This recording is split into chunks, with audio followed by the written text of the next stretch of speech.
Good morning, boys and girls. Today we're going to be reading Pippa the Pumpkin Fairy. And as we read through this story today, we're going to be talking about the characters in the story. Remember, characters tell who a story is about. So we can already make a pretty good guess about who our main character is going to be. The name Pippa is in the title of the story, and here she is right here. So I think our story is probably going to be about Pippa. When Pippa first used her fairy wand, it was shiny, sparkly, and new. One whoosh made a pumpkin lantern, and a swoosh made a face with a boo. The lanterns were made for a party that came around once a year, when trees were turning golden and winter was drawing near. And that's what's happening right now.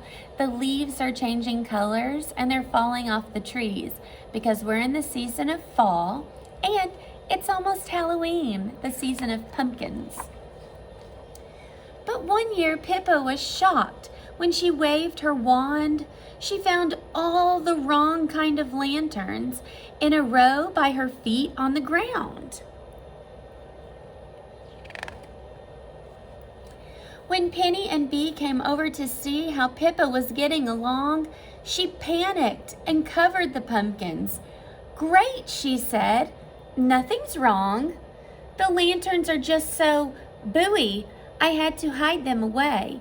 They're under this cloth so no one can see. Till the party, that's where they'll stay." So, first we just heard about Pippa. She was the only character in the story until now. Now we have her friends Penny and Bee. So we have two new characters in our story. "Promise," said Pippa, "you won't tell a soul. We must not spoil the surprise. They're, the best I've ever made. You won't believe your eyes." Now look at Pippa's face. She is not telling the truth right now, because she already said that the pumpkins did not turn out the way that she had hoped. But she doesn't want to disappoint her friends, so right now she's telling them a fib. But Penny and Bee could not resist telling a friend or two. The news was so big and they didn't know that what Pippa said wasn't true. As Penny was talking, Prue overheard and called Macy, her very best friend, who spread the word on Flitter. Pippa's pumpkins began to trend. Now we have a lot more characters in the story.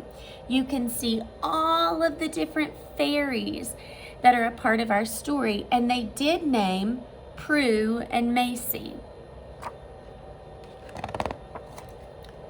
Talk of beautiful pumpkins soon made the national news. And still Pippa's wand would not work. She didn't know what to do.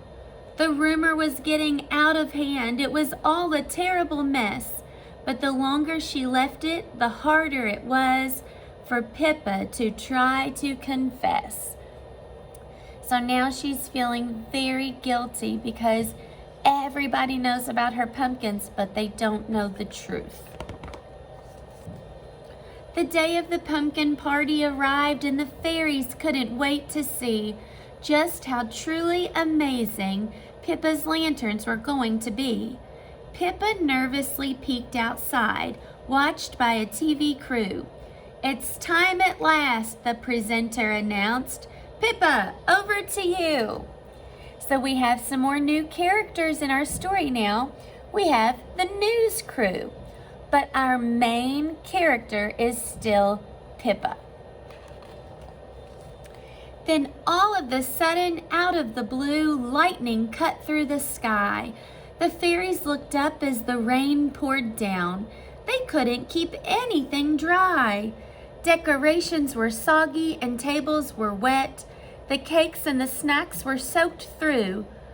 The party was ruined, or so it seemed. There was nothing the fairies could do. Pippa thought, "It can't get worse. I might as well come clean. I'm sorry, she said, but I'm about to show the worst pumpkins you've ever seen. There was a gasp, then stony silence, followed by laughter and cheers. The fairies were applauding Pippa. She couldn't believe her ears.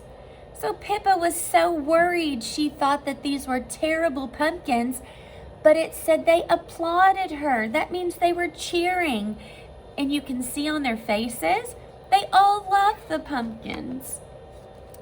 Pippa's pumpkins weren't booey at all. They don't have woo or wah, but with their funny ha-ha faces, they were the best ever lanterns by far. So Pippa was trying to make scary pumpkin faces, and instead she made funny pumpkin faces, and everyone loved it. We're sorry we started rumors, said Bee. Pippa said, I'm sorry too. I got into such a muddle. I should have been honest with you. The fairies put on their ponchos. The rain wouldn't spoil their fun. By the light of the laughing lanterns, their party had just begun. Now, if ever you're in fairyland when leaves turn gold from green, you'll find Pippa's pumpkin lanterns the funniest you've ever seen. So Pippa learned a very important lesson in this story. She learned that telling a fib or not telling the truth made her feel very nervous and worried throughout the whole story. And in the end, she realized if she would have just told the truth, she wouldn't have had to feel those things because everyone loved her pumpkins and everything turned out wonderfully.